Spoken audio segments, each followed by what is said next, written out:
College থেকে এসেছি, এটা বরিশাল থেকে। আমি বরিশাল থেকে ঢাকা থেকে কুড়িগ্রাম, মানে এই যে রংপুর, এটা অনেক বড় জার্নি ছিল, তবে তৃতীয় স্থান অর্জন করে আমার খুবই খুশি লাগছে।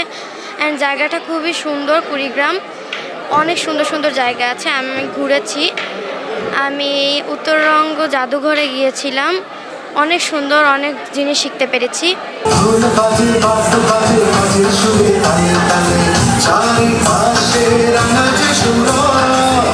আমার নাচ ভালো লাগে, আমি নাচ মন প্রাণ দিয়ে নাচ করি। আমি যখন কেবল বুঝতে শিখেছি তখন থেকেই বুঝি আমার স্যার আমাকে যত্ন সহকারে নাচ শেখান। আমার নৃত্যগুরুর নাম শ্রদ্ধেয় আজাদ রহমান। তিনি আমাকে যত্ন সহকারে নাচ শেখান। আজ আমি এই অনুষ্ঠানের মধ্য দিয়ে তাকে শ্রদ্ধা ও কৃতজ্ঞতা জানাচ্ছি। আমি আরো কৃতজ্ঞতা জানাচ্ছি বাংলাদেশ শিশু একাডেমিকে, যারা আমাদেরকে অনেক বড় একটা প্ল্যাটফর্মে প্রতিযোগিতার জন্য, দলীয় প্রতিযোগিতার জন্য একটা সুযোগ দিয়েছেন।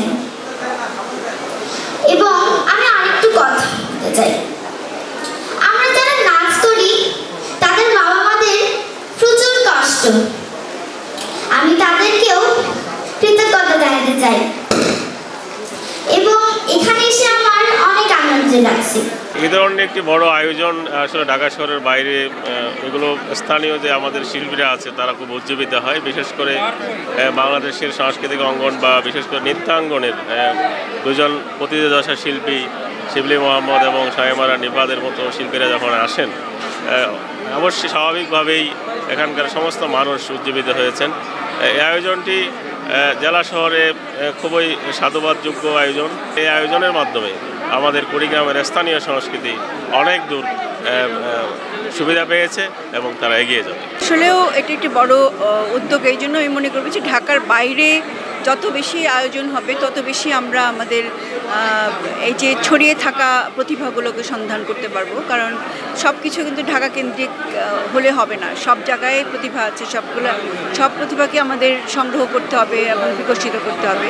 সেই দিক থেকে শিশু একাডেমিকে আমি সাধুবাদ জানাই। ওয়ালটন ফ্রিজ কিনে অনেকের মতো আপনিও হয়ে যেতে পারেন মিলেনিয়াল, সেরা পণ্যের সেরা অফার। বৈশাখের নাচ, বাংলার নাচ, এই যে একটা সুন্দর জায়গা তারা ধরেছে, যে বাংলার নিজেদের আদি নাচ বা শিকড়ের জায়গাটা, সেজন্য অবশ্যই অনেক প্রশংসার দাবিদার। দ্বিতীয়ত হলো ঢাকার বাইরে, ঢাকায় কিন্তু সবসময় আমরা বেশি সুযোগ পাই ঢাকার ছেলেমেয়েরা, সেই সব জিনিসটাই আবার এখানে হচ্ছে, এটা খুবই একটা প্রশংসার দাবিদার আমি মনে করি। এবং এর ধারাবাহিকতা যেন রক্ষা হয়, আগামীতে যেন বিভিন্ন জেলায়, বিভাগেও নয়, আমি বলবো জেলাতেই যদি হয় তাহলে একটা সাড়া পড়ে সারা বাংলাদেশে। আমরা Barishal Jahanara school and college থেকে এসেছি। আমাদের দুই গ্রুপই থার্ড হয়েছে, মাধ্যমিক এবং প্রাথমিক লেভেলে। আমরা কুড়িগ্রামে প্রথম এসেছি। ধন্যবাদ বাংলাদেশ শিশু একাডেমিকে এত সুন্দর একটা নৃত্য প্রতিযোগিতা আয়োজন করার জন্য, এবং কুড়িগ্রামের আপনাদের আতিথেয়তায় আমরা মুগ্ধ। আপনাদের সবাইকে অনেক ধন্যবাদ। ঢাকায় তো আমাদের সবসময় যাওয়া হয়, আমার মেয়ে এর আগেও জাতীয় পুরস্কার পেয়েছে, সেজন্য ঢাকাই হয়েছে জাতীয় যে কম্পিটিশনগুলো এবং জাতীয় পুরস্কারের অনুষ্ঠানগুলা, তো ঢাকায় তো আমাদের যাওয়াই হয়, ঢাকা তো আমাদের দেখা হয়ে গেছে। কুড়িগ্রাম আসলে আমাদের তো আসা হতো না, কিন্তু কুড়িগ্রাম যে এত সুন্দর একটা শহর এবং কুড়িগ্রামের মানুষ যে এত আন্তরিক, আসলে আমরা সেটা বুঝতাম না যদি কুড়িগ্রাম আমরা না আসতাম।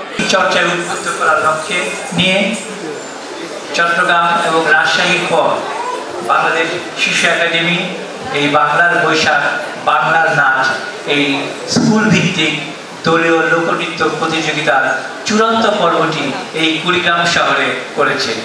আমার মনে হয় যারা অংশগ্রহণ করেছে সেই সব বন্ধুরা, তাদের জন্য আমরা একটা জোরে করতালি দিয়ে অভিনন্দন জানাই। 305টি স্কুলের শিক্ষার্থীরা এই প্রতিযোগিতায় অংশগ্রহণ করেছে এবং অংশগ্রহণ করেছে 1525 জন প্রতিযোগী।